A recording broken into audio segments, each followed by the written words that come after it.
So I've just seen entrepreneurs who have just neglected their bodies to the utmost degree. They've almost like they've made this mutually exclusive agreement where they said, I can't have a healthy body if I have a successful business. My business takes up too much of my time, therefore I can't have a healthy body. When the reality is like a healthy body actually amplifies a very successful business. If you've been able to make a successful or a business successful with an unhealthy body, guess what's going to happen when you actually make your body healthy? Hello, everyone. My name is Chris Powers, and I want to thank you for joining me on the Fort Podcast today. This show is an open-ended discussion and journey covering real estate, business, entrepreneurship, and investing. I would love to hear from you by tweeting me at Fort Worth Chris on Twitter. Hey guys, it's Chris. Thank you so much for joining me today on the Fort. I have Dan Go with me today, who's the CEO of High Performance Founder. We have a fascinating conversation today about the benefits of being healthy and why that makes entrepreneurs and business people higher performers in the workplace and the ripple effects that it has on its life. If you've listened to a few of the prior episodes on sleep and a few others, you know that I'm interested in just how the body and being healthy impacts the work environment. And so Dan does an incredible job today of breaking down how to be healthy, some of the myths around health, some things that are true and aren't true, and ultimately why being healthy leads to not only a better life, but a better entrepreneurial journey. So thank you for continuing to join me on this journey, and I hope you enjoyed today's episode.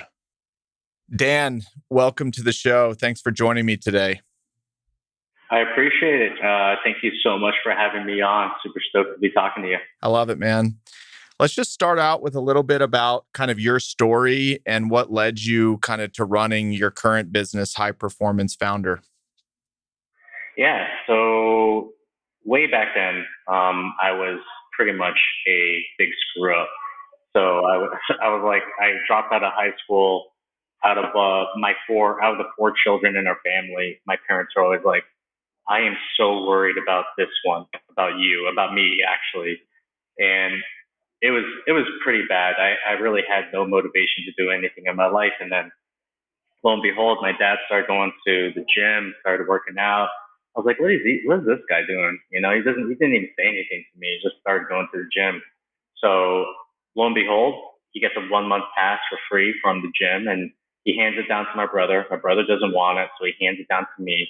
And my whole thing was, okay, I'm just playing video games, eating Cheetos on the couch. What's the worst thing that can happen? I'll probably see some women there and some attractive women. That's probably the worst thing that will happen. So I end up going to the gym, and I remember I was like reading all the bodybuilding magazines and taking their programs, doing everything horribly. And I did it for maybe about 1 week or 1.5 weeks. And then I remember being in the change room and putting on my belt after a workout. And I went down one notch, even though I hadn't changed my diet, even though I hadn't really exercised. You know, I only exercised for a little bit.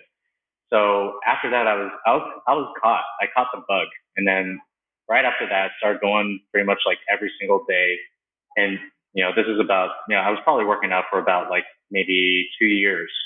And I was actually working this corporate job, and I hated it. I really hated this corporate job. And I wanted to leave. And at the same time, I wanted to do something that was actually benefiting people instead of doing what I was doing in my job, which I felt was putting people into more debt. I was selling loans. I was selling these like high interest loans to other people. I was feeling like crap every single time I went back home. So what happened was I had a choice. I was either going to move with the company to this far off town and have a commute of like 30, 45 minutes just to get there every single day, or I could just quit the job and just go and pursue something that I felt that I was super passionate about, which was fitness. So it was a hard decision, but then I ended up choosing fitness, and then I became a personal trainer. I didn't know what I was doing, and for some reason, actually because I was really passionate about what I was doing, the guy who was the manager, he actually bumped me up. He turned me from what we call like a master trainer to an elite trainer. And then at that time, I was just like, this is so awesome. I just get to talk to people all day. I get to make their bodies better. I get to help them lose weight. I get to help them become better human beings. So after that, I was just hooked. And then right after the gym, I ended up opening up my own kind of one-on-one training, going to people's homes. I got sick of that a little bit, so I actually opened up my own gym, and this was more like a metabolic conditioning center, kind of like the CrossFit that you see everyone doing. And this was way before CrossFit became a thing. And I did that for about like 11 years. And after I sold it, or actually, yeah, after I sold that gym business as December 2018, I was just like, okay, well, what am I going to do? You know, I mean, this isn't enough money to make me go screw off from life forever and just be go into philanthropy, so I was just asking myself, okay, who do I love serving? Who do I love just interacting with on a daily basis? And to me, all of my friends were entrepreneurs, and I would go to these masterminds, and I would go to all these events, and it would just pain me to see my entrepreneur friends not care about their bodies whatsoever. They would just be either skinny fat or they would be just fat, and you would know that their bodies were actually holding them back from not only having a great business, but also having a great life. So because they were my friends and I was so stoked to just talk to them on an everyday basis, I chose to help primarily entrepreneurs transform their bodies so they can actually help serve their customers and help serve their employees way better, but also to help them serve their families. Because anytime that anyone gets their body into better shape, it has a meta effect all over the rest of their lives. And we were talking about this before we even got on this podcast, saying that you're on your journey right now and you're putting health as importance. And I'm pretty sure that you're seeing that the healthier that you get, the more you feel better about your body, it actually has this great confidence and positive effect on the rest of your life, whether it comes to your business or your family. So that's kind of like how I fell into this whole entrepreneur coach, fitness coaching aspect of things. And I want to get really into that, but I have one question that I don't know if it's unique to you or if it's a skill that you learned, but like the typical kind of fitness journey is everybody on January 1st gets in the gym and by February 1st, they're kind of tired of it. Can you speak to me about like why you think you got hooked and stayed with it and why most people don't stay with it? My mentality back then was just to go to the gym. That's if I crossed the door, then I knew I made it. I can always walk back out, and I did that sometimes. I just like I made the steps so stupidly easy, which was just like just walk through the gym door, and then if you don't want to do anything, then you could just walk out. If you want to stay, then you can stay. And I just said to myself, I'm going to do this on pretty much like an everyday basis. And even though I'm in the gym and I'm not supposed to be working out, maybe I'll just do a couple stretches and I'll just chat.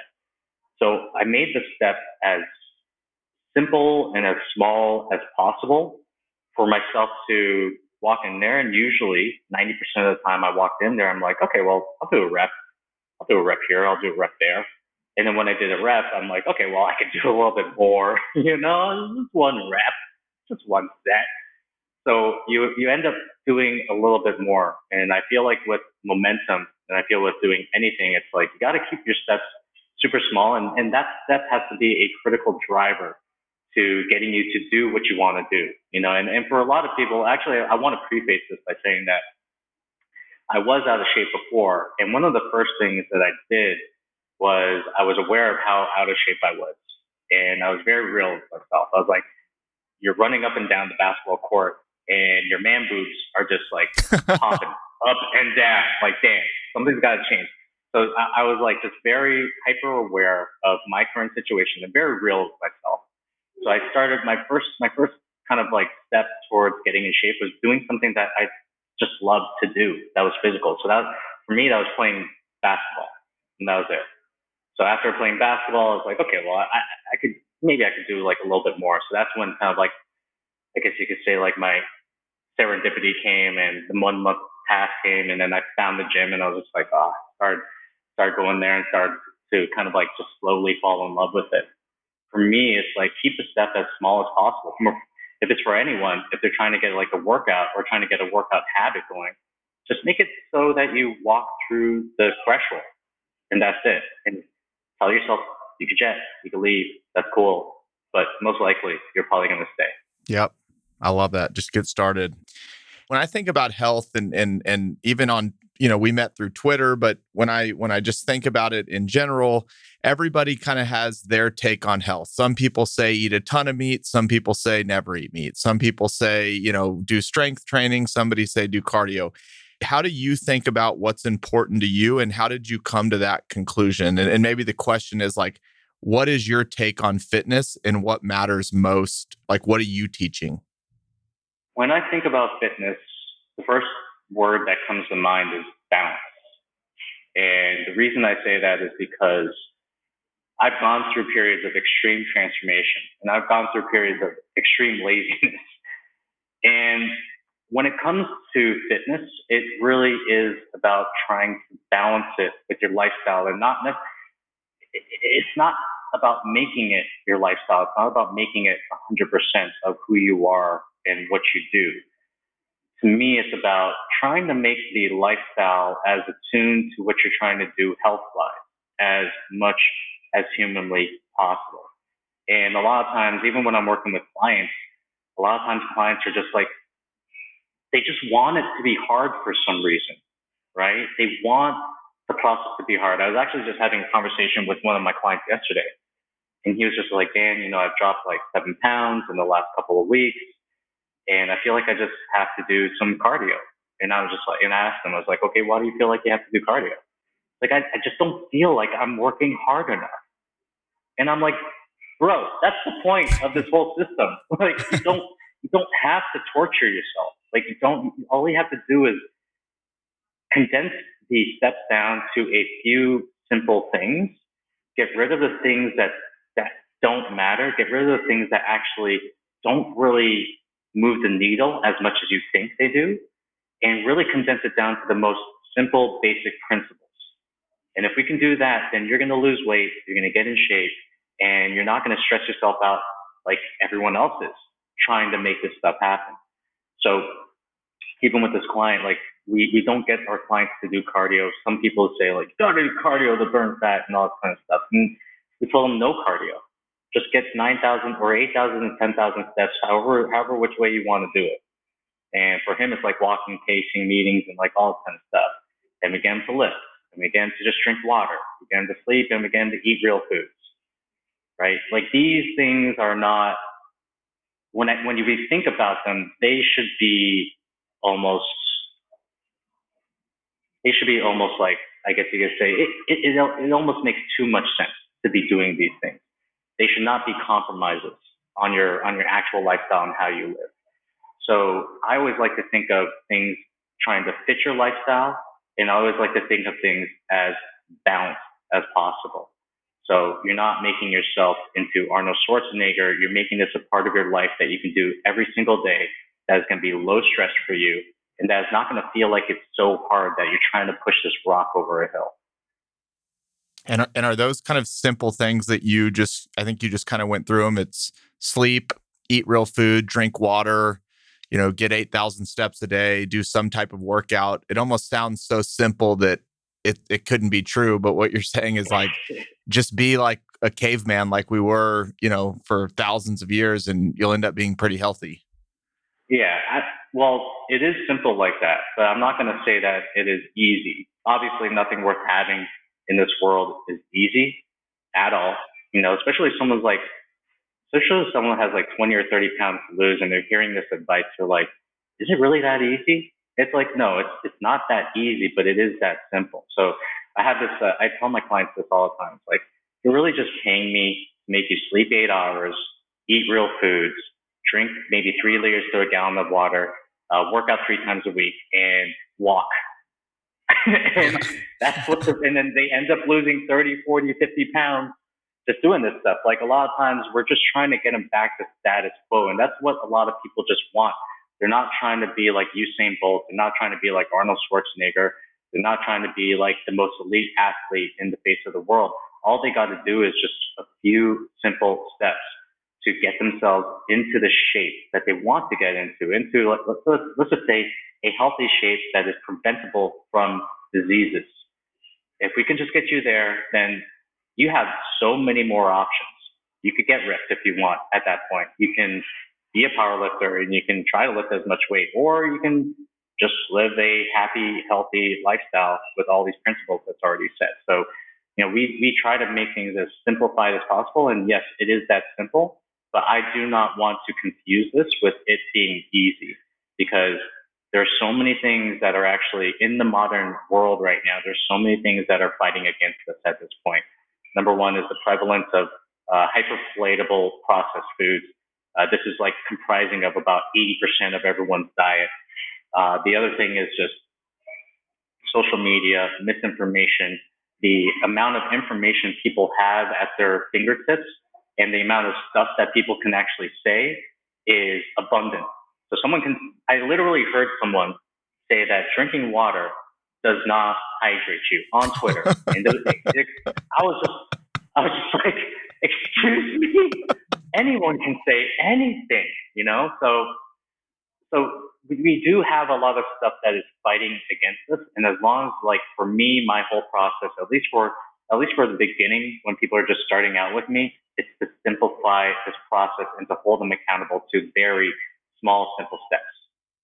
What are real foods to you? Like, what's your philosophy on diet? And does that depend on the outcome that somebody wants? Or is there kind of a one size fits all diet that everybody should be on? I think everyone's body is slightly different. And there are some extreme cases where some people are like, they can't necessarily process carbs depending on on how they've been treating their bodies for the length of their lives. I have this one guy who is more fat adapted than carb adapted, right? And we wouldn't know that unless we actually had to track his macros and do a bunch of stuff and test out a bunch of things. There are some people who can take in more carbs than usual. I don't think that there should be a cookie cutter way, but I do feel like there are very simple principles to follow that will make things easier for you, in regards to diet. So let's go with the first one. What exactly is a real food? So a real food to me is anything that has one ingredient. That's it, right? So if you're cooking rice, it's only rice and maybe water, right? If it's a potato, you're boiling potatoes. If it's a fruit, it's a fruit. If it's a meat, then you're only having the steak. Anything that comes with, say, multiple ingredients, that needs to be put through a process, that's something that I would not call technically a whole food. That is something that's been through a process before. And like you said before, it's like you said, the caveman days. It's like, hey, if you couldn't find this when your great great great grandmother was out there in the world, if she couldn't eat that food, then you probably would not consider that to be a whole food, right? So there's like a couple of ways in which people can apply this information, and I have levels, right? This is just like, it's almost like martial arts. It's like you have white belt, you have blue belt, you have purple belt, and you have black belt, which is like you're pretty much a master at all of this kind of stuff. So like with white belt, it's like, really keeping things simple. It's like, I will have a diet that is comprised of 90% whole foods based on the definition that we gave them. And the 10% could be anything you want. Now, even before that, for white belts, they have to understand how much food can go into their body in order to get them to the level of health that they want, whether that's a weight or whether that is a body fat percentage. They have to understand how much food their body can actually take, right? And this is something they actually have to know the cost of food as well. We talk about calories a lot, and there are some people saying that calories don't matter, and I would not listen to them. There are some people that say calories are all that matter, and I would not listen to them either, right? The thing is that calories are just a representation of the cost of whatever food is going into your body. So people have to understand, how much budget do I have inside of my body on an everyday basis? You could call this your maintenance caloric intake, or you could call this your target number of calories. And then you have to understand, okay, so what does a waffle cost me as opposed to a chicken breast?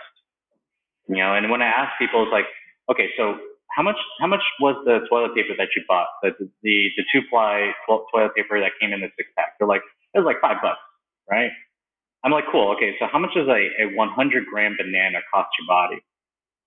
And then they're just like, what do you mean cost my body, right? So I liken this a lot to entrepreneurs because they're very good with money. Mm-hmm. Well, some of them are very good. Some of them are good. Some Yeah. of them are not. Yeah, but I liken this to saying that your body has this budget, and if you stay underneath this budget, right, and you hit whatever target that you're trying to hit in terms of like this budget, then guess what? You're going to lose weight or you're going to gain weight depending on what your goals are. And if you just stick within this budget, then you're good. If you do it with whole foods, then you're going to be flying. If you try to do it with processed foods, you're going to struggle a lot. You're going to make it a lot harder on yourself. So that's number one. That's kind of like beginner. Understand the cost of foods. Understand kind of like your budget, and also just stick yourself to eating primarily whole foods. So level 2 would be understanding, okay, well, let's just say I want to be more flexible with my diet, right? What should I do then? If I want to be able to not track my food and not track my calories, right? What do I do then? Then it's understanding, actually level 2 would be understanding more so the idea of intuitive eating, the idea of actually eating to fullness, or understanding the difference between fullness and hunger. So fullness is how much food you should be taking in. Hunger is how soon should you be eating that food, and understanding these things from a scale, and really just trusting yourself on an intuitive level. How much food should I be taking in? And we have certain rules around this. One of them is to eat slow, right? To give your body enough time to digest this food. It takes about 20 minutes. The other thing would be to eat towards 80% fullness, right? So you don't have to stuff yourself to where you feel like a 10 out of 10 of fullness. That's going to leave you bloated. That's going to leave you low energy. You're going to want to sit on the couch afterwards and take a nap. But you do want to get to about 80%, 70% maybe, of where you have like a little bit left. And these are the things in which you have to understand that are attuned to actually being able to intuitively eat. So, we lead people up these levels, and in general, we take people wherever they're at and teach them from there. Obviously somebody could go to you and learn, but how does the average, person learn about what their budget is? And I know there's, as sciences move forward, people have different blood types and different things that will impact their body. Like, what is the best way for somebody to fully understand what their body requires and what their budget is? There are very simple calculations out there. You can find them on the internet. They call them macro calculators. You can find them on the internet. I have my own specific equation, and it would be a little bit complicated if I told you how we actually calculated it. But let's just say this, right? So your metabolic rate is dictated by a few things. Number one is it's dictated by how tall you are. If you're like 6'3" or above, then guess what? You can actually add an extra point, to this equation, so to speak. If you're like, I think it's like, as a male, I'm only talking from a male perspective right now. Females are a little bit different, but if you're a male and you're about like, I think 5'7" and below, then you actually minus a point. So height is one of those things that is a determinant factor of how much your body will actually burn, or your metabolic rate. Okay. When I say metabolic rate, it's essentially what I'm talking about with your budget, right? It's like just, you have this resting metabolic rate, and essentially all these things are going to dictate what this rate is. So the other one that determines it is going to be body fat. So this is a little hard for people to estimate. I always tell my clients, and I deal with entrepreneurs, and they can usually afford to take this test. It's about $75 to $100 to take this test called a DEXA scan. And a DEXA scan is it's like getting your business audited by a high-level accountant. You will know exactly how much income and how much profit you're making to the T, right? The DEXA scan is the most accurate representation of how much body fat and how much muscle you have. And it also has these really cool calculations as well, like Android to gynoid ratio, and it's just like the most. It's like getting an income. It's like getting an income statement for your body, right? So once we know like how much body fat they have, they use the DEXA scans to actually track this. Then that determines our metabolic rate to a certain extent. And the next thing would be how much muscle you got, right? If you're a well muscled individual, then again you're going to be increasing the metabolic rate. If you're like a skinny fat, you have nil muscle on you, then again that is gonna be a sub or that is going to be minus from your metabolic rate. And one of the things that we like to use is something called a fat free index to determine how much muscle you have on your body. And the other things are how many steps a day that you get. The other determinants are your age. And we take all these factors in, and then that's how we calculate one's maintenance level calories that they should be eating on a regular basis to just keep their bodies exactly where they're at. Now, in terms of like if they want to lose weight, we actually determine this based on, again, a number of factors. Usually like the gold standard would be like minus 500 calories from your diet or from the maintenance to get to where you should be in terms of losing weight. And for everyone who's listening to this, it takes about 3,000 calories to be burned in order for you to lose a pound of fat. Is that accurate? Probably not accurate. Your body's not like the most exact calculator on the planet, but it's a good heuristic to follow to understand like, okay, well, if I'm not losing that much weight on a day by day basis, just understand like it depends on how much of a deficit that you're at. So I always tell clients this: you minus about 500 calories from your diet, and that's done for 6 days straight. And guess what? You're going to lose a pound of fat. That's just the way it is, right? And usually it happens. Usually they lose a little bit more than that.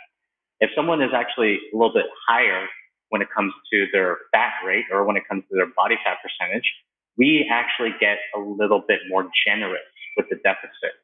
Because one, it's going to help enhance the fat burning effect. And because they have so much fat on their bodies, it will help the process and it won't hurt necessarily their ability to actually keep their muscle, if not gain it. And we would be a little bit more generous. So if anyone's between, let's just say if it's a guy who's like 30 years old, if he's between, let's just say 27 to like over let's say over 30% body fat. That's when we get a little bit more generous with the actual deficit, as we would say. Yeah, it's not that simple to find someone's rate. But then, even though I gave you something that's kind of complicated, you can literally go on Google. I think it's like IIFYM, which is called if it fits your macros. You can go on there, iifym.com. You can check their macro calculator, and they can do have like a baseline calculation for you based on what you need. You had mentioned, somebody on Twitter said that water doesn't hydrate you. What are some of the kind of biggest misconceptions that you see about health that candidly, from your perspective, just aren't true, but that, the common American or the common citizen kind of believes is true every day, that's just not? Yeah. Let's take two of the most popular diets that are out there right now, which is the keto diet and intermittent fasting. So the biggest misconception that I see with other people is the fact that they feel like they have to remove carbs from their diet in order to lose weight. And evidence has actually showed us that you don't need to be in ketosis to lose weight. All you're doing is just removing calories from your diet in order to lose weight. And I actually just had a client. I was just talking to him on text message, and he literally texted me back. He's like, I have regained a positive relationship with carbs because of our process together, because of what we're doing together. Because his whole thing was every time he put in a carb in his mouth, he thought he was going to get fat. And what the keto diet has done, we're starting to see some beneficial health results as a form of following the keto diet. But when it comes to fat loss, when it comes to muscle gain, you don't need to do it, right? So what I found with the keto diet is just that it makes people fear carbs. And carbs have been around since prehistoric days.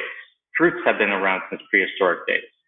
So when people start to try to vilify, say, carbohydrates, or when they start to vilify, try like fruits, for that example, what they're doing is they're creating fear around these food groups.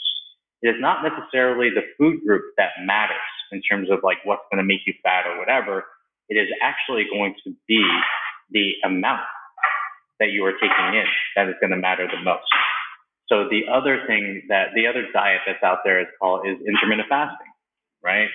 Everyone's like, they're doing 3-day fasts, they're doing 4-day fasts, they're doing 16-8 and all this kind of jazz. When the reality is that it's just another way of just preventing calories from going into your body. So with intermittent fasting, everyone's like, oh, you're going to boost GH, you're going to build muscle or whatever. We actually know that you need multiple feedings of protein every single day in order to actually build muscle. So intermittent fasting may be good because it helps you prevent calories, but it's not really great when you're trying to build muscle. And the thing is, when we're talking about metabolic rate, right? If you're not building muscle, if you're not building lean mass, then even though you drop body fat, let's just say you lose a little bit of lean muscle, which happens, or lean tissue, which happens when you're on a deficit. What's going to happen is your metabolic rate is actually going to go down, right? So when people lose weight, they think they're supposed to be like burning faster, when the reality is because of the way that they set up their diet, they actually end up shooting themselves in the foot. So even with my clients, everyone says like, you don't need to eat breakfast. Breakfast is not the most important meal of the day. And I agree with you. You can skip breakfast if you want. But when it comes to gaining muscle, you're not necessarily going to be doing yourself any favors.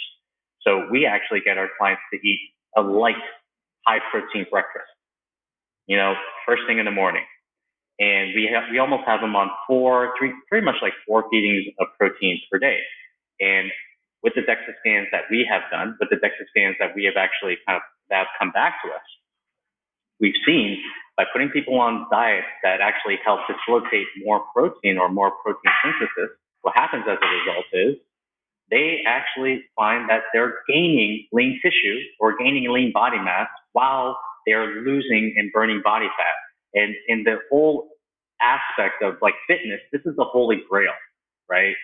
This is like literally gaining lean muscle, you're dropping body fat, and what we found with their resting metabolic rate, because all these DEXA scans, they actually do a calculation on their metabolic rate. So they gain on their metabolic rate. This is like compound interest. So we actually just had this client who gained back 66 calories. We did a 12-week program. He gained back 66 calories a day back to his resting metabolic rate. And what that means is like, think of like if you had a budget of about, let's just say like $2,000 per day, right? You're balling, you're going crazy, you're doing great, and then lo and behold, you get $66 more to play with just because you took care of yourself. And then that compounds on top of each other, right? So 66 multiplied by 365, how many calories is that? That's the whole essence of like compounding when it comes to the fitness angle. So we want to make sure that we help clients build muscle and we help clients drop body fat, and we do these two things in regards to the diets that we put them on. And we don't comply to any diet.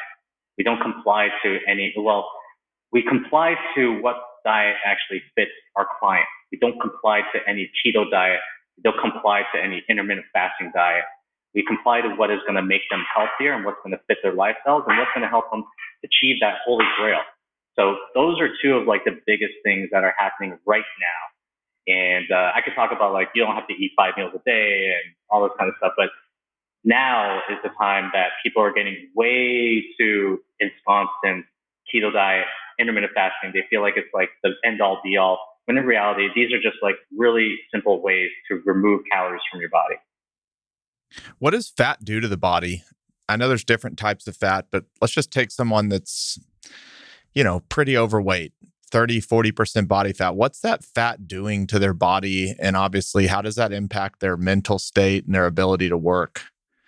Well, so from a very simple angle, right? It's like if someone's carrying about 30 to 40 pounds of extra fat, and when we say this, what exactly do we mean? I always liken it back to what were they weighing back in high school and college? You already went through puberty. You already got past, that stage of puberty and whatnot. So what did you weigh back then? So that to me is kind of like a normal representation of how much you should generally weigh on a regular basis, right? So a lot of times when I talk to clients, they're like 30, 40 pounds above where they were, like let's just say in high school and college, right? So that's kind of like a determiner. So from a very simple angle, that person is carrying a 30, 40-pound weight vest on themselves every single day. That is going to break down, that is just going to make you more tired in general. It's like, hey, if I strap down a 30, 40-pound weight vest on you, guess what's going to happen? Guess what's going to happen if you do that 365 days for 5 years? You're going to be tired. You're going to be moody. You're not going to love life as much as you think you do. You're basically going to be, you're walking around with a weight around your body. And that weight is heavy. 30 or 40 pounds is heavy.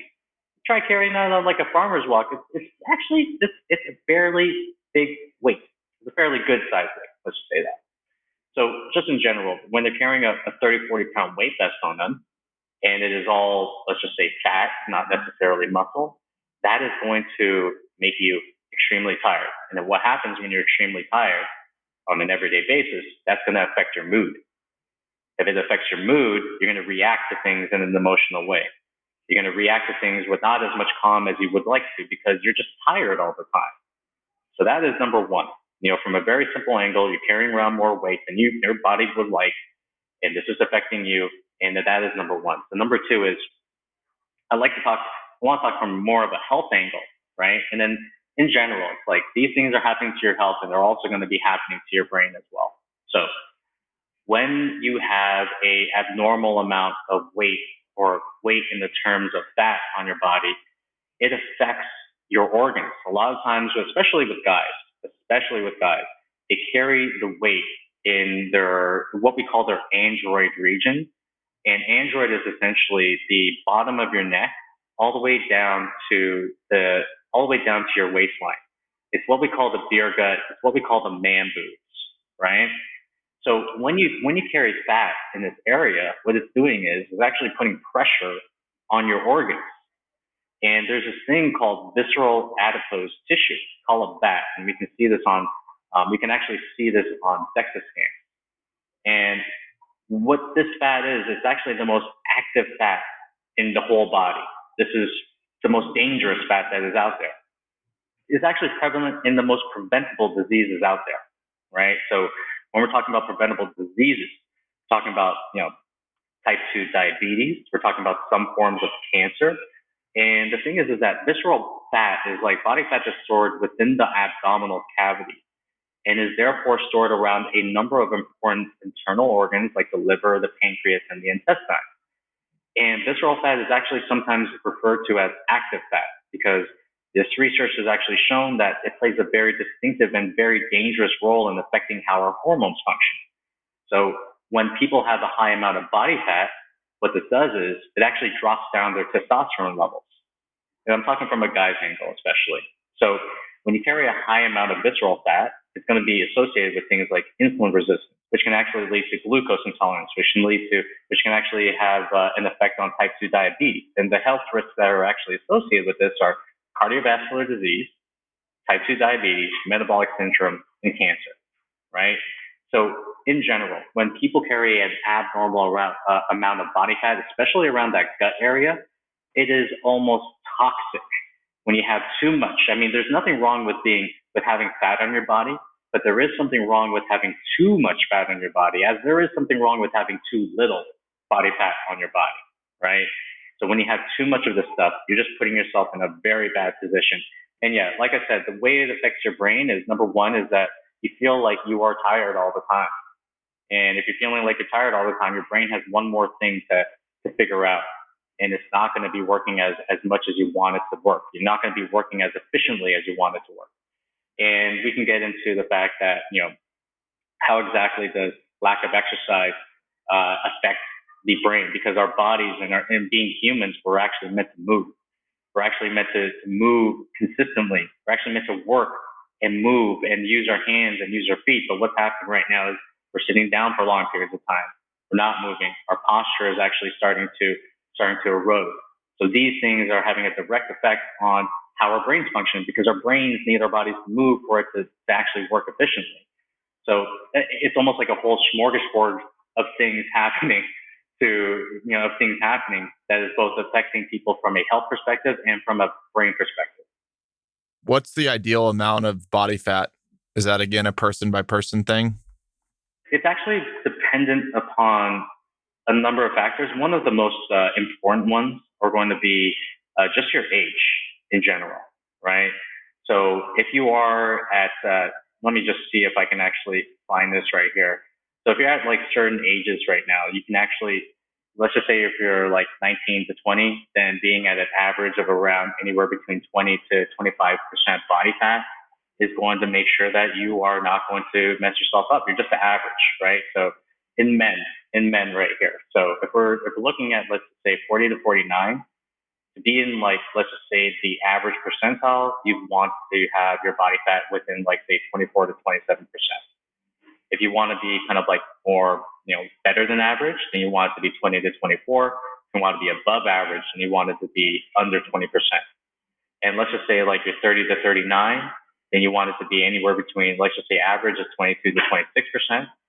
The a little bit above average would be 18 to 22%, and above average, way above average would be under 19 or under 18%. And for people who are like 20 to 29, then you want it to be like to be an average. You want it to be at 20 to 24%. If you want to be a little bit above average, it's 16 to 20%. If you want to be way above average, it's under 16%. Got it. Is being fat or having excessive fat, is it genetic? Is that a misnomer, or can some people just not burn fat like other people can? Genetics plays a significant factor in how people's bodies retain fat. So let's just say this, like I wasn't born with the greatest genetics. So what happens is that when I start to gain fat, I start to gain fat in my stomach area. It sucks, but it just is what it is. For me, if I wanted to get like six pack abs and get shredded, then I'd have to bring my body down to about, I'd say about 8% body fat, for me to actually start seeing shredded abs. Now, another person, let's just say they gain more. I actually know this. I know this because I've seen my friend's DEXA scan. So this guy, Greg O'Gallagher, he's a friend of mine. So he actually gains most of his fat in his legs, right? He has a genetic disposition to gain most of his body fat in his legs. So for him to actually for him to be shredded, for him to see a six pack abs, he can take his body down to what, 11%, maybe even 12%, and his legs. Like this is actually the reason why a lot of guys who are like shredded, they don't necessarily like to do too many leg exercises because it makes your legs makes your legs bigger because of the amount of fat that they have on it. So some people don't like to do squats and deadlifts because it makes their legs too big. They're not able to wear their skinny jeans, right? So like where the fat is displaced, that is going to be the genetic factor. But what I find with most genetics is that it is like a lot of times when people say, oh, that guy just has like great genetics, a lot of times what they're saying is that guy has great habits.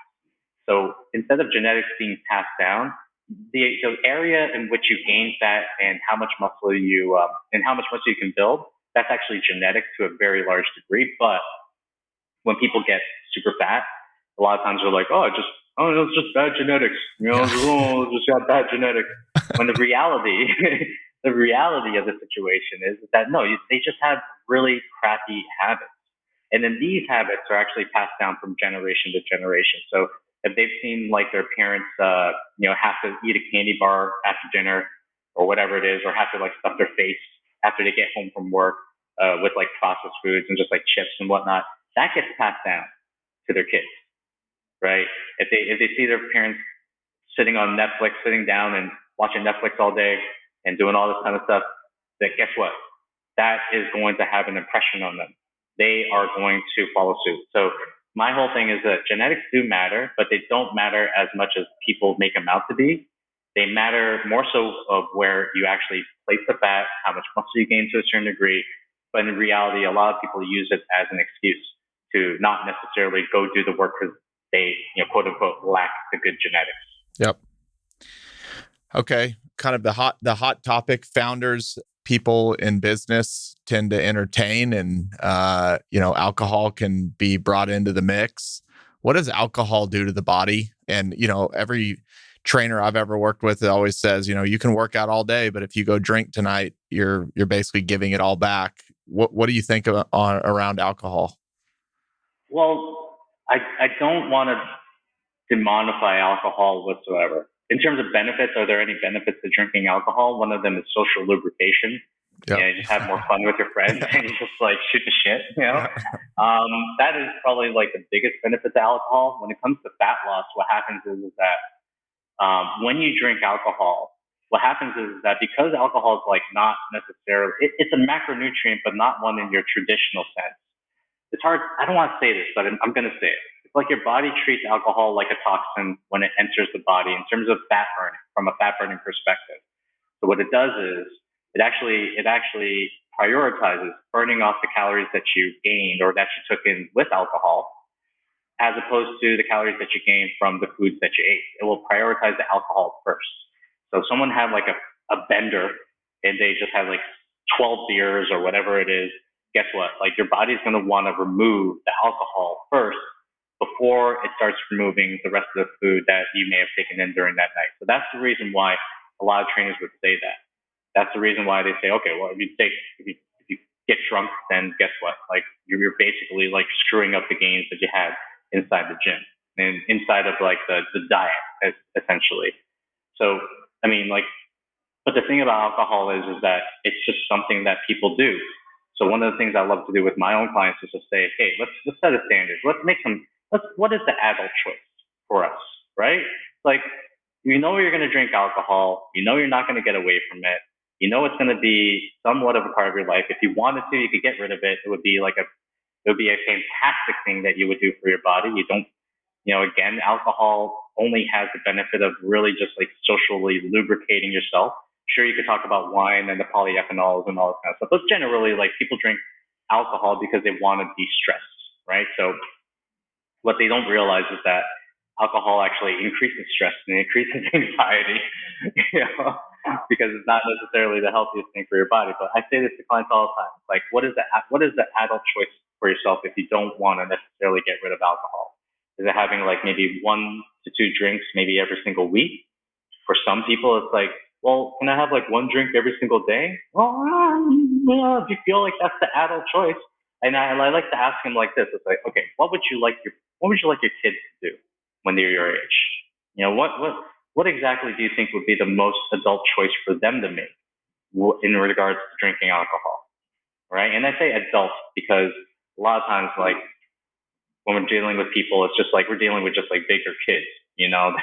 They're really adults when it comes to their professions, but when it comes to like themselves, like we have to almost like understand what is a childish decision and what's an adult decision. So we always ask them, okay, so when it comes to your kids, how would you want them acting on an everyday basis? Would you want them drinking every day? Even if it's like 2 glasses of wine. And usually they say, it's like, well, if you keep yourself to like 1 to 2 drinks per week, and guess what? That's fine. That's moderate, that's balanced, and that's awesome. Now, there is something to be said about like the choice, like the reason why people do alcohol is because they want to de-stress. But the truth is that when they take in alcohol, they're amplifying cortisol, they're making themselves a little bit more stressed, right? So I always say, like, look for different ways in which to release this stress that's in your body, whether that's through physical means or whether that's through substitution means, whatever it is. I prefer physical because it's always better that way. But understand why you're drinking alcohol. That's probably the best thing. Be aware, and then make the changes that you have to make. And one more question on that, because you'll typically find a lot of people that they might not drink during the week, or they don't drink most days, and then they load it all into one fun night and really get after it. How long does it take the body to recover? Let's just say from a night where you've had maybe 5 or 10 drinks and you've kind of really let loose. Does it take the body Again, I've heard rumors it could take the body up to a week or two to recover from one like big night. How do you think about that?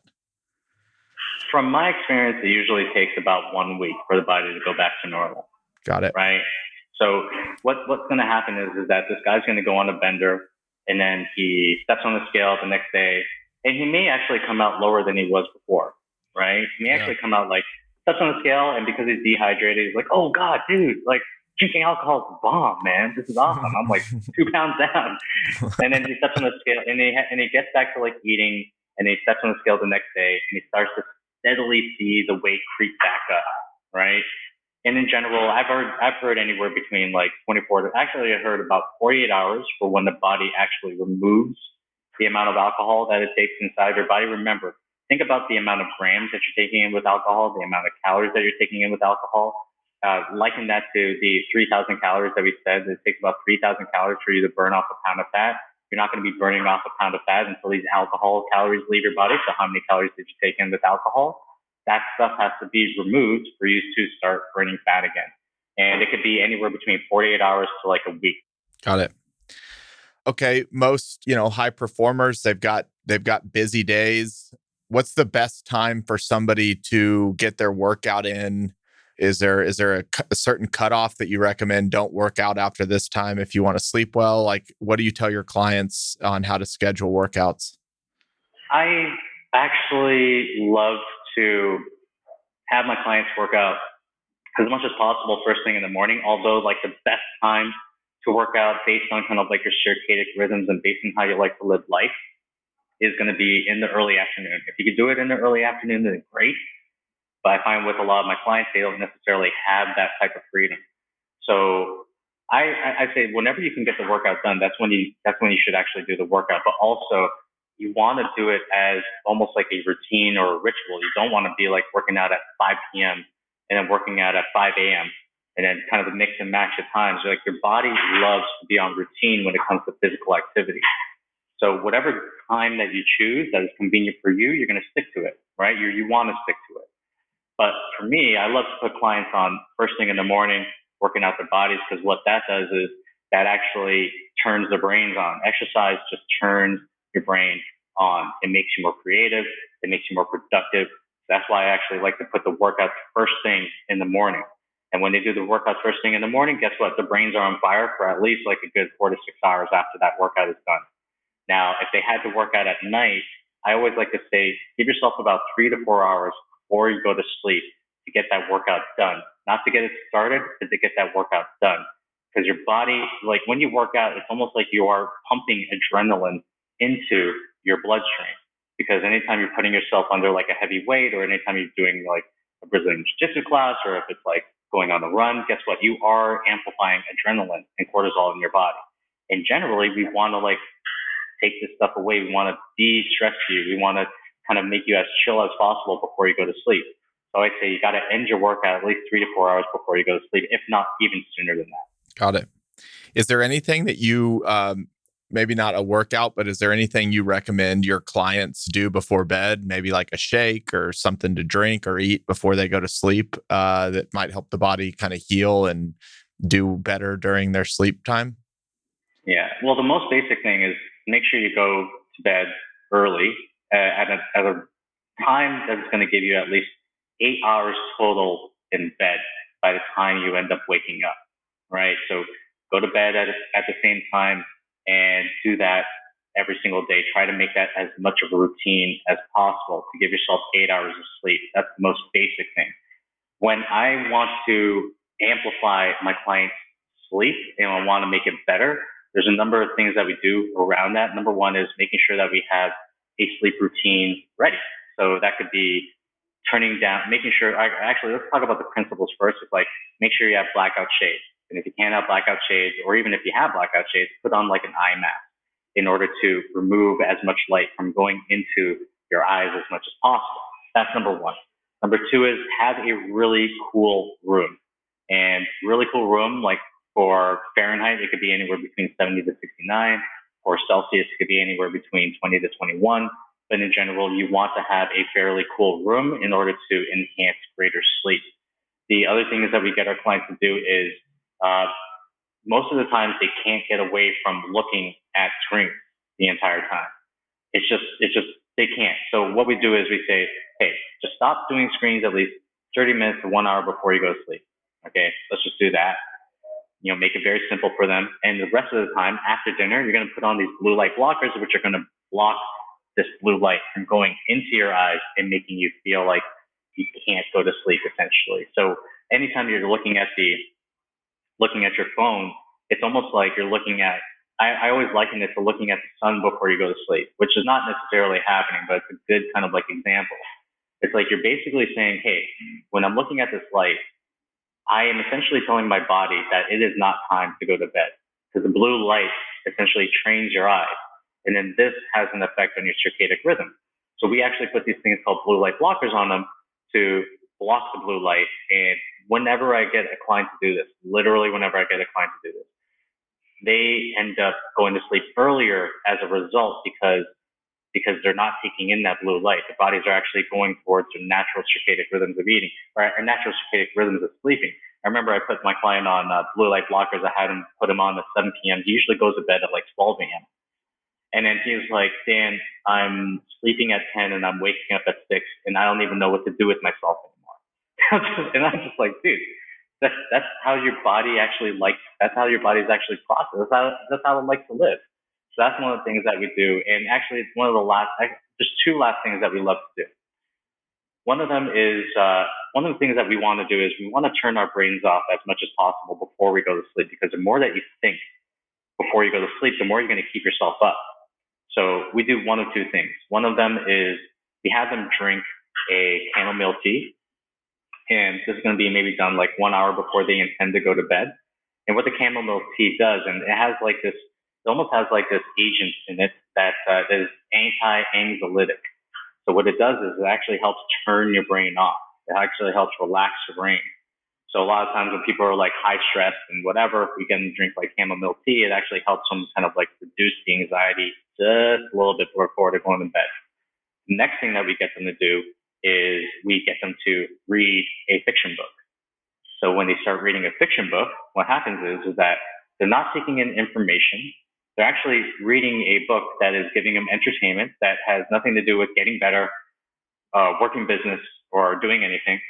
And it's just basically, I'm getting entertained by reading the words on the book. And usually after we get someone to read like one chapter or even less than that, they're like, dude, I can't even keep my eyes open. They're just like trying to go to sleep. And here's actually two other principles. Number one is try not to eat, maybe like, try to keep your last meal, or not even try, have like a hard fast.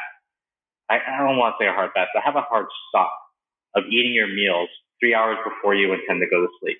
And the other one would be, not drinking alcohol at least 3 to 4 hours before you go to sleep, if not longer than that, because alcohol will raise your heart rate. It will actually make you it'll make you a little bit more jumpy in terms of like your nervous system. And we find that when people drink alcohol before they go to bed, what happens is that they may go to sleep early, but the quality of sleep actually goes down. They're waking up even more during the night, and that affects their overall quality of sleep. Yep. When we were preparing for this, you had sent in a comment, and I might botch it a little bit, but I wanted to see if you could expand on it. You put going to masterminds and seeing entrepreneurs that are obese. What did you mean by that? So entrepreneurs to me are the mental athletes of our generation. When you have a heavy thinker, that actually helps someone burn off a lot of calories. I was actually talking to one of my clients who he's getting a documentary made about one of his books. He was talking for like 7 hours. He jumped on the scale or the scale, maybe like, I think it was like the day afterwards, and he dropped like 2 pounds, just from having to talk and just from having to think and burning all those calories. So entrepreneurs are heavy mental athletes. But the thing is that they go too hard on the mental and not hard enough on the physical. And the thing is that the physical body is what's going to make their minds and make their decision making so much better. I mean, if we were to actually say a founder, someone who actually owns their business, they are getting paid to make decisions. They're getting paid to make good decisions. So your decision making capability is not necessarily going to be that great if you're trying to battle the fact that you're wearing a 30, 40 pound weight vest on you this entire time. It's not gonna be great if you're not exercising on a regular basis. So I've just seen entrepreneurs who have just neglected their bodies to the utmost degree. They've almost like they've made this mutually exclusive agreement where they said, I can't have a healthy body if I have a successful business. My business takes up too much of my time, therefore I can't have a healthy body. When the reality is like a healthy body actually amplifies a very successful business. If you've been able to make a successful or a business successful with an unhealthy body, guess what's going to happen when you actually make your body healthy? You're going to amplify this business. You're going to make bigger decisions. You're going to make bigger moves. For me, every single time I see someone do that to themselves, because it is a choice, right? It is a choice of that they're making. It's making this mutually exclusive agreement that they don't have to make in life. They don't have to give up their health in order to have a better business. They don't have to give up their family in order to have a better business. These things work cohesively together. So it's almost like I see entrepreneurs and people who are just like crushing business at a high level. They're almost living with these limitations in their minds. These are self-limiting beliefs, right? And it's almost like they cater to the beliefs that, you got to trade everything in order to have success in this business. When the reality is, it's like, you can have it all, man. You can have a great body. You can have a successful business. You can have a very loving family. It's just a matter of thinking and belief. So when I see my friends having this mutually exclusive agreement with themselves, I'm like, screw this. No, like you can have it all. And let me show you exactly how to do it. Yep. All right. Kind of last question on health, and then we'll ask some personal ones and bring it home. But in entrepreneurship, you've never kind of made it, even every kind of level. You think, I'm going to get my business here and then I'm going to be satisfied, and you're not really satisfied. In health, if you do all these things, how do you know you're kind of like, you're in a really good spot and you're no longer like climbing the mountain, or are you always kind of climbing the mountain? Like, how do you define to your clients, like, okay, we're now in a really great spot. This is kind of where you want to stay, so that, people don't get there and go, all right, I've made it. And that's when they start getting lazy, or they just kind of never feel satisfied with where they get. How do your clients know they've hit their goals? Well, I look at the body very much like I look at a business. And I always ask my clients this: what do you think happens when you're trying to maintain a business? When you say, oh, I'm just going to maintain it. And they're always like, it's going to implode. It is going to get worse. So I like to say that you are the CEO of your health and body. And as the CEO of your health and body, you should be looking to continually seek growth with this body and continually setting, like, people think like the outcome is like losing a bunch of weight, right? When that is just like the first phase of getting yourself as healthy as humanly possible, right? There's so many things that you can do. And for some people, it's not necessarily about, let's just say like dropping the body fat or whatever.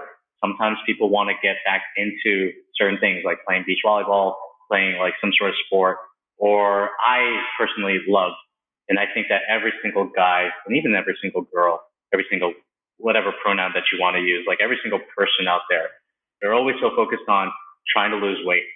They're never focused on trying to build lean body mass, not trying to build muscle. No one ever gives themselves the chance to actually build muscle. And like I said before, this is compound interest for your body, right? It is literally compound interest. So like when you raise your lean body mass, what you're doing is you're adding more dollars to your bank account from a caloric angle, from a caloric perspective. So even like 66, we added maybe 66 calories in 12 weeks. Guess what could happen if we do a full year of this? How much more calories can you actually add back to your metabolism? So we always say this: constantly seek growth with your body, whether that's through, maybe you got more fat to lose, cool. Maybe you want to build some muscle, right? That's cool, right? Or maybe it's actually learning a skill. For me, it's like learning how to surf. That's the next goal. That's my next frontier. It's actually about doing stuff with the body that you've created and pushing that forward. So some of my clients, like, they want to learn Brazilian Jiu-Jitsu. Some of my clients want to climb Mount Kilimanjaro, right? It's like start to seek these physical things to do with your body. And it doesn't have to be all about losing weight, gaining muscle, and all this kind of stuff, but seek constant growth based on what you feel is possible for yourself.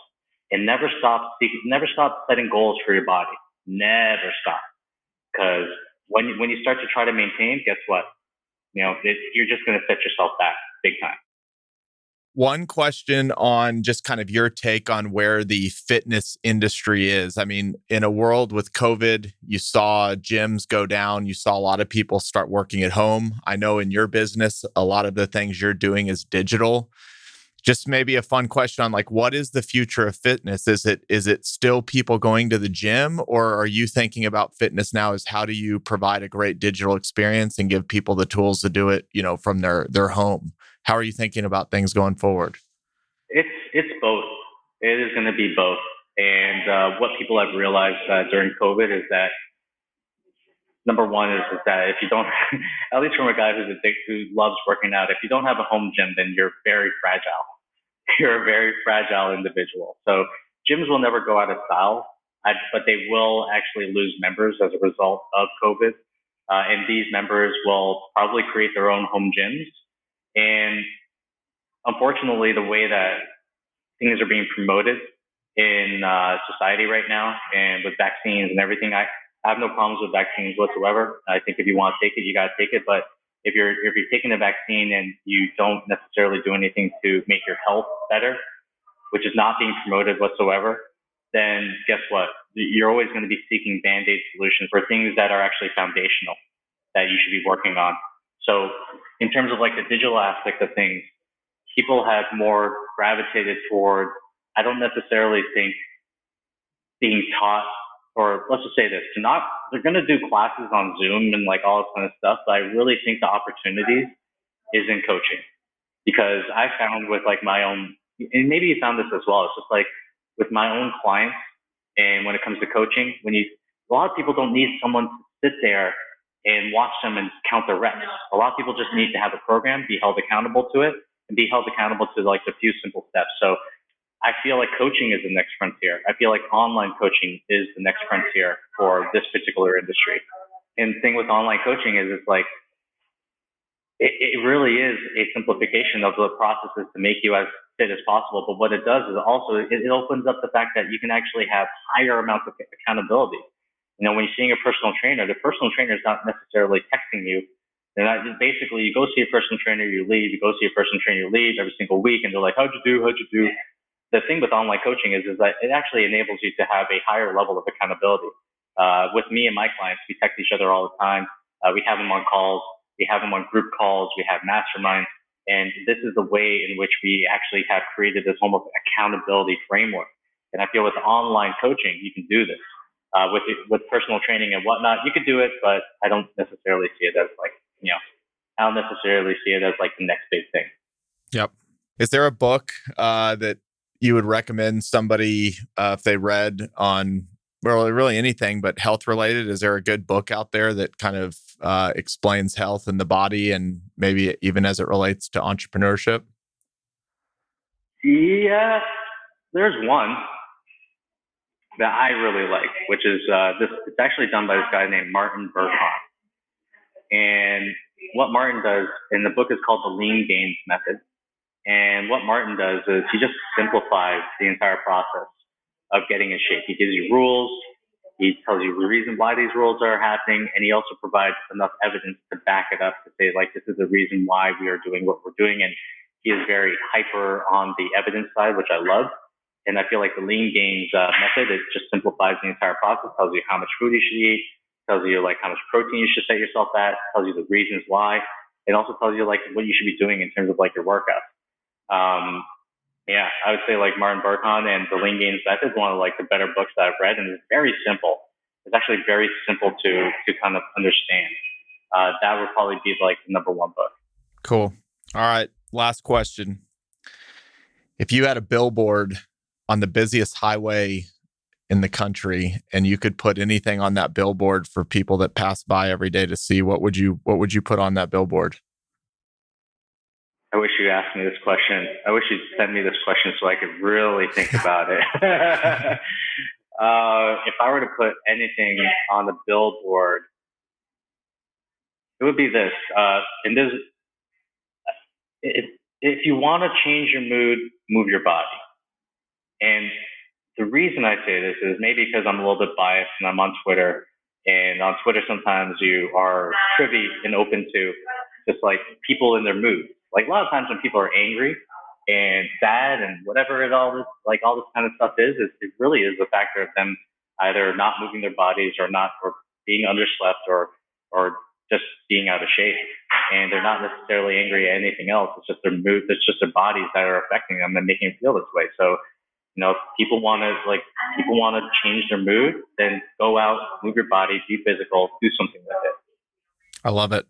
All right, man. How can people get in touch with you and your business? Awesome. Yeah. So I would actually say if you want to get more information like this and just and kind of just interact with me, go on Twitter, and that's at @FitFounder. And if you want to work with me or if you want to do anything like that, then go to highperformancefounder.com. And we have all our information on that website. Awesome. Dan, thank you so much for joining me today. This was fascinating. I took a lot from it. I really appreciate it. Yeah, thank you very much for having me on. I appreciate it, man.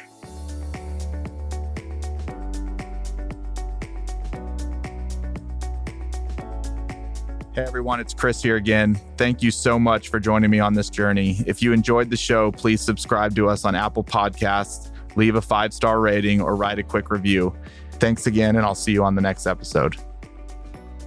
Chris Powers is the founder and CEO of Fort Capital LP.